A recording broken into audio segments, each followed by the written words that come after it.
किसान भाइयों, ये पहली मर्तबा है कि आजादी के बाद किसानों का ये जो महाकुंभ है वो हरियाणा की इस पवित्र भूमि पर, सिंधु बॉर्डर पर पहली बार इस कुंभ के मेले के दर्शन हमको करने को मिल रहे हैं। और ये वो पवित्र मेला है जिस मेले को देश के प्रधानमंत्री नरेंद्र मोदी ने अपनी गंदी राजनीति से कलंकित करने का काम किया है। मैं समझता हूं ऐसे प्रधानमंत्री को भविष्य का आने वाला इतिहास कभी माफ नहीं करेगा।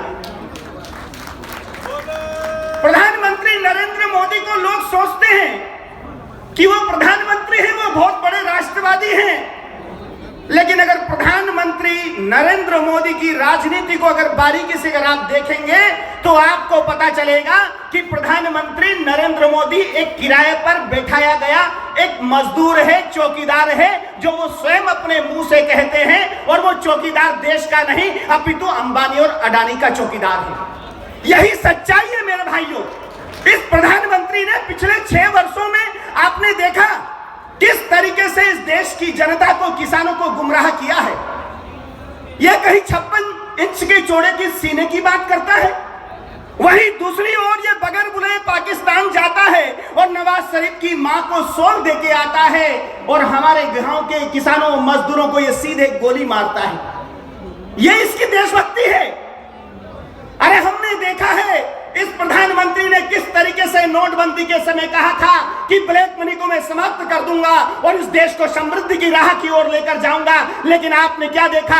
ब्लैक मनी के नाम पर गरीबों को लाइन में लगाया गया, सैकड़ों गरीब मारे गए। कहीं आपने अंबानी, अडानी ऐसे लोगों को, जो पैसे वाले लोग हैं, जो लोग गरीबों को लूटते हैं, उन लोगों को कभी आपने लाइन में लगते हुए नहीं देखा होगा। मेरे भाइयों, आपने ये भी देखा होगा कि जब नोटबंदी पूर्ण रूप से हो चुकी थी, सारा पैसा किसानों का, गरीबों का जमा हो गया था, तब आपको ये कहा गया था कि बोले बड़े बड़े लोगों के पैसे सड़ जाएंगे। लेकिन जब पूरा हिसाब किताब लगाया गया तो पता चला कि जो पैसा बाहर चलन में था वो सारा पैसा आ गया और उससे कुछ ज्यादा आ गया। मैं समझता हूं इससे स्पष्ट हो जाता है कि कोई ब्लैक मनी नहीं आई थी, सिर्फ गरीबों को मैं समझता हूं परेशान करने का काम नरेंद्र मोदी की सरकार ने किया था। अरे कोरोना के नाम पे आपने देखा किस तरीके से 2-2 महीने तक हमारे गरीबों के बच्चे अपने कंधों पर अपने बच्चों को लेकर अपने गांव जा रहे थे, लेकिन हमारा प्रधानमंत्री देश को गुमराह कर रहा था, कहीं थाली बजा रहा था, कहीं ताली बजवा रहा था। ये काम है इस प्रधानमंत्री का। दिन भर कपड़े बदलता है और सवेरे शाम झूठ बोलता है, मन की बात करता है और षड्यंत्र रचता है। आज जो मीडिया हमारे किसान भाइयों के इस आंदोलन को, इस महाकुंभ को 26 तारीख को जिस तरीके से बदनाम करने की साजिश इस मीडिया ने रची है, उसके पीछे नरेंद्र मोदी का पूरा षड्यंत्र है। मीडिया, जब हम सिंधु बॉर्डर से यहां से निकले थे तो यहीं से मीडिया ने हमें बदनाम करना शुरू कर दिया था और उसको पता था कि आगे पुलिस नरेंद्र मोदी के इशारे पर काम करेगी और नरेंद्र मोदी के इशारे पर भारतीय जनता पार्टी और संघियों के जो एजेंट हैं वो लोग वहां पर उपस्थित होंगे और जब किसानों का उनसे आमना सामने होगा तो झड़प होगी। और ऐसी स्थिति में हम ये साबित कर देंगे कि ये किसान किसान नहीं अपितु ये किसान आतंकवादी है, उग्रवादी हैं, ये लोग अराजक तत्व हैं। और यही मीडिया ने करने का काम किया है। मेरे भाइयों, आपने देखा लाल किले के ऊपर जिस व्यक्ति ने जो उत्पात मचाया था वो कौन था? वो नरेंद्र मोदी के साथ फोटो खींचकर उसके साथ डिनर करने वाला दीप संधू था, जो नरेंद्र मोदी और भारतीय जनता पार्टी का एजेंट है। कोई एक उदाहरण नहीं है मेरे भाइयों। और रात की वो घटना जिसने पूरे देश के किसानों को झकझोर के रख दिया, हमारे किसानों के नेता भाई राकेश टिकैत के साथ क्या हुआ? राकेश टिकैत को जब पुलिस उठाने के लिए आई हजारों की संख्या में, तो उनके साथ, उस पुलिस वालों के साथ में भारतीय जनता पार्टी के कई विधायक और 400 से 500 गुंडे बदमाश संघ के आए थे, जिन लोगों ने साजिश रची थी कि राकेश टिकैत को हम गिरफ्तार कर सरकार जेल में भेज देगी और जो किसानों को 500 भारतीय जनता पार्टी और संघ के गुंडे उनको मारकर उनको ठिकाने लगा देंगे और देश में किसानों को बदनाम कर देंगे। ये नरेंद्र मोदी की नीचता है मेरे भाइयों। ये बड़ा हिंसक आदमी है और बड़ा ही इस देश को बड़ा नाटक कर गुमराह कर रहा है, ये व्यक्ति बिल्कुल वैसा ही है कि रामा रामा हरे हरे और अंडे खाओ खड़े खड़े। ये ऐसा व्यक्ति है। इस व्यक्ति के पास किसानों के लिए समय नहीं है। अरे मर्यादा पुरुषोत्तम राम की ये बात करते हैं।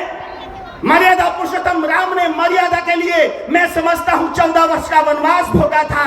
वो थे मर्यादा पुरुषोत्तम राम। ये राम नहीं, ये तो भैया रावण से भी कहीं ज्यादा आगे है और इतनी नीचता पे उतर चुका है ये व्यक्ति कि आज किसानों को जो देश का, मैं समझता हूं भारत माता की माटी का सबसे बड़ा देशभक्त अगर कोई है तो वो किसान है। और इस किसान को बदनाम करने की ये साजिश नरेंद्र मोदी कर रहा है। लेकिन हम इसको बेनकाब कर कर रहेंगे। और आज जिस तरीके से रात की घटना के बाद भाई नरेश टिकैत जी ने जो आंसू किसानों के हित में जब दर्शाए थे सरकार के को आक्रोश के रूप में कि अगर नरेश टिकैत यहां से आंदोलन से वापस नहीं जाएगा और अगर जाएगा तो वो है ना स्वर्ग की ओर जाएगा, फांसी पर लटक जाएगा। क्योंकि भगवान कृष्ण ने गीता में कहा था कि हतो वा प्राप्स्यसि स्वर्गम जित्वा वा भोक्ष्यसे महिम तस्मात् उत्तिष्ठत कौन्तेय युद्धाय कृतनिश्चया। कि हे अर्जुन, अगर तू युद्ध को लड़ते लड़ते अगर मारा गया तो तुझे स्वर्ग मिलेगा और जीत जाएगा तो इस धरती पर सेवा करने का मौका मिलेगा। तो चिंता मत करना, हम अहिंसा पूर्वक इस युद्ध को लड़ेंगे। महात्मा गांधी जी का वो शहीद दिवस कल ही आने वाला है और कल की ही वो तारीख है जिस दिन नरेंद्र मोदी के गुरु, नरेंद्र मोदी के विचारक कि कौन, नाथूराम गोडसे ने सत्य और अहिंसा के पुजारी हमारे महात्मा गांधी जी की हत्या को अंजाम दिया था। ये वो हत्यारे लोग हैं, इनके जो मैं समझता हूँ प्रेरणा स्रोत नाथूराम गोडसे है। और यही चरित्र आज नरेंद्र मोदी का पूरे देश के समक्ष आ चुका है। नरेंद्र मोदी को मैं समझता हूँ आज देश को समझ लेना चाहिए। नरेंद्र मोदी सत्य और अहिंसा में विश्वास नहीं रखते हैं। नरेंद्र मोदी का इतिहास ही खून से रंगा हुआ है। नरेंद्र मोदी अहिंसा को नहीं मानते हैं, नरेंद्र मोदी हिंसा को सर्वोपरि मानते हैं। यही इनका चरित्र है। और हिंसा भी किसके साथ? किसानों के साथ करना चाहते हैं। देश की माटी के सबसे बड़े सच्चे देशभक्त हमारे किसान भाइयों के साथ करना चाहते हैं। लेकिन किसान भाइयों, आज पूरे देश में नरेंद्र मोदी का पर्दाफाश हो चुका है। मैं ज्यादा लंबी चौड़ी बात नहीं करूंगा, क्योंकि अब समय भी मैं समझता हूं मंच हमें ज्यादा नहीं देता है। मैं बस आपसे अंत में बस यही कहूंगा कि आपको महात्मा गांधी जी के पद चिन्हों पर चलकर हमारे युवाओं तक ये संदेश पहुंचाना होगा कि हमें इस लड़ाई को सत्य और अहिंसा के मार्ग पर चलकर लड़ना है और जीतना है। और बगैर जीते हमको घर नहीं जाना है। क्योंकि अगर हम हार गए तो ये देश पुनः अंबानी और अडानी का गुलाम हो जाएगा। अंग्रेजों की तरह जिस तरीके से 200 साल तक हमारे गरीबों को, किसानों को लूटा गया था, ये व्यक्ति मैं समझता हूं हजारों वर्षों तक इस देश को गुलामी की ओर अग्रसर कर देगा। इसलिए भाइयों, इस लड़ाई को बड़े संयम से हमको लड़ना है। और मैं समझता हूं 30 तारीख को जैसा कि कहा गया है कि भैया हमारी जो जत्थेबंदियों ने निर्णय लिया है कि हम अनशन करेंगे, हम भी गांव गांव तक ये संदेश पहुंचाना चाहते हैं कि मेरे गांव के लोगों, मेरे भारतवासियों, अपने घर में एकत्रित हो जाओ और उस दिन मौन धारण करो। और मौन धारण कर कर महात्मा गांधी जी का चित्र आपके पीछे लगना चाहिए और ये संदेश देना चाहिए कि हम शस्त्र नहीं उठाएंगे। अगर मोदी हमको मरवाना चाहेगा, मोदी अगर हमारे ऊपर गुंडे भिजवाना चाहेगा तो हम निशस्त्र होकर, हम अहिंसक रूप से बैठे रहेंगे।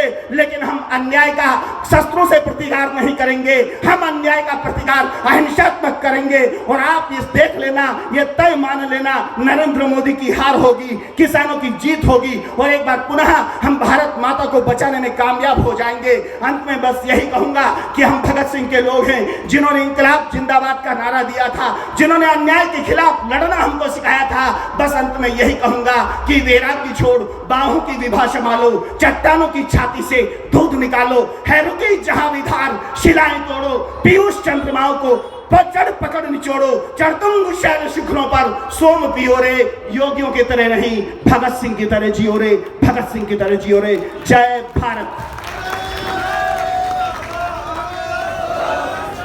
धन्यवाद जी। नौजवान ने बहुत